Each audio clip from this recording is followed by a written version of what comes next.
Bismillahirrahmanirrahim. Assalamualaikum warahmatullahi wabarakatuh. Apa kabar pagi hari ini anak-anak? Alhamdulillah pada sehat semua ya. Anak-anak, sebelum pembelajaran daring ini pertemuan yang keempat ya. Sebelum kita mulai, marilah kita awali dengan membaca doa supaya pembelajaran daring pada pagi hari ini bisa berjalan lancar dan tentunya ilmunya akan bermanfaat bagi kalian semua. Berdoa silakan.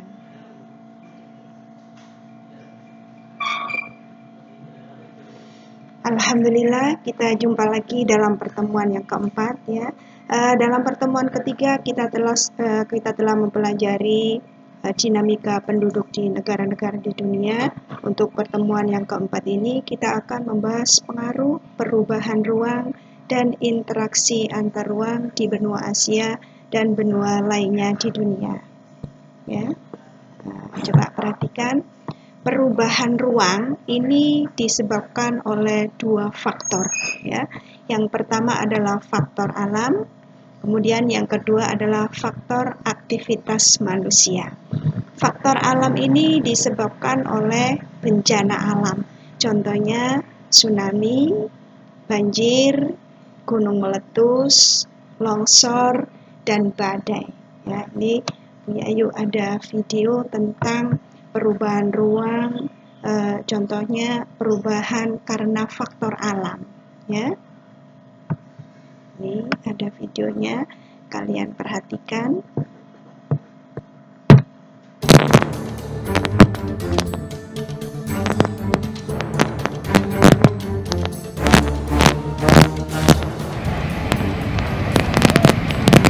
Ini kejadian di bulan Juli tahun 2020 ya. Jadi bulan kemarin.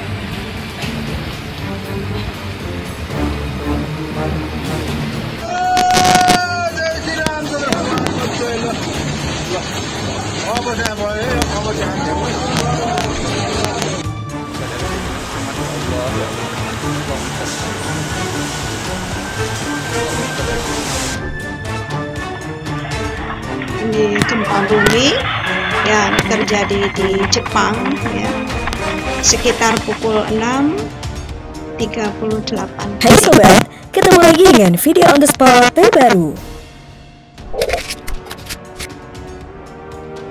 Peristiwa alam adalah kejadian paling mengerikan di muka bumi ini karena tidak dapat kita duga kedatangannya.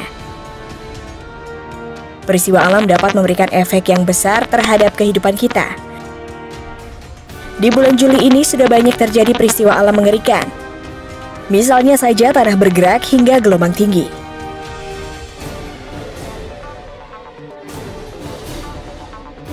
Nah, kali ini video on the spot terbaru akan membahas beberapa peristiwa alam mengerikan Juli 2020. Gelombang tinggi melabuh. Air ombak meluap.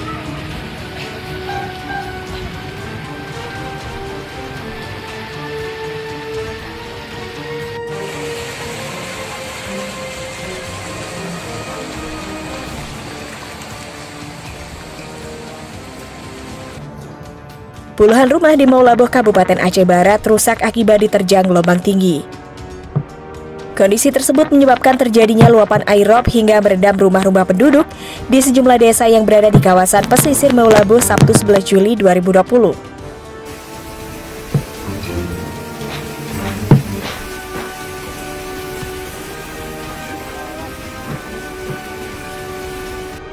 Nah ya, itu tadi anak-anak video tentang perubahan ruang karena faktor alam. Desa yang terendam ya. luapan rob tersebut yaitu Gampong Pasir, Gampong Belakang, Ujong Kalak. Ya. Faktor yang disebabkan oleh bencana alam ini akan membuat bentuk muka bumi ini berubah. Ya. Nih, yang kedua adalah faktor aktivitas manusia. Ini contohnya pemanfaatan alam secara eksploitatif ya, seperti menebang hutan tanpa diimbangi dengan riboisasi atau penanaman kembali, ya. Kemudian ini ada gambarnya ya, lubang hutan liar secara besar-besaran namun tidak diimbangi dengan reboisasi atau menanamnya kembali. Kemudian yang kedua adalah penggunaan lahan tidak seimbang. Ini contohnya gambar di bawah ya. Di lahan pertanian beralih fungsi menjadi pemukiman penduduk, bahkan industri sekarang sudah banyak yang beralih ke desa-desa. Oke. Selanjutnya, pengaruh interaksi antar ruang benua-benua di dunia. Ini dalam bidang ekonomi, yang pertama adalah mendukung pertumbuhan ekonomi, daya saing ekonomi meningkat, kualitas produk meningkat, peluang investasi makin terbuka. Sedangkan dalam bidang budaya ya atau sosial budaya, sektor pariwisata menjadi sektor yang menjanjikan. Pengaruh budaya barat dapat merusak budaya asli ya, makanya yang baik kita ambil ya, kemudian yang sekiranya merusak moral kita tinggalkan ya. Kemudian yang ketiga, menurunkan kesenjangan sosial, dan yang keempat, budaya sebagai kebanggaan suatu negara. Makanya jangan sampai dicampuri dengan kebudayaan barat yang berbau-bau agak negatif ya. Kemudian pengaruh interaksi antar ruang benua-benua di dunia di bidang politik. Ini ada potensi saling memengaruhi antar negara. Tingkat kepercayaan antar negara makin membaik, menghilangkan kesenjangan antara negara maju dan negara berkembang, memicu konflik di perbatasan. Dalam bidang pendidikan, taraf pendidikan meningkat ya. Ini dibuktikan dengan adanya pertukaran antar mahasiswa ya. Contohnya mahasiswa Indonesia ada yang belajar di Kairo, kemudian mahasiswa Kairo juga ada yang belajar di Indonesia.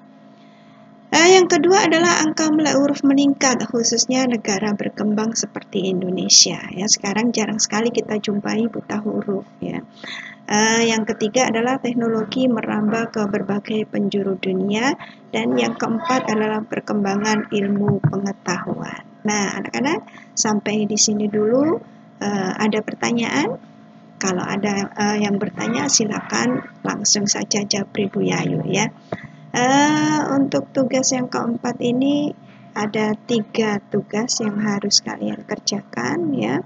Kemudian untuk pertemuan selanjutnya, karena bab 1 ini sudah kita bahas semua, mulai dari sub pokok bahasan A, B, C, dan D ya. Makanya untuk pertemuan yang kelima minggu depan, ini Bu Yayu akan adakan ulangan harian 1 ya. Kalian harus belajar membaca bab 1 sub pokok bahasan A, B, C, dan D. Sampai di sini ya, Bu Yayu mohon maaf. Tetap semangat belajar, jaga kesehatan. Bu Yayu mohon maaf. Wassalamualaikum warahmatullahi wabarakatuh. Tepuk PPK. Religius, nasionalis, mandiri, gotong royong, integritas. Salam.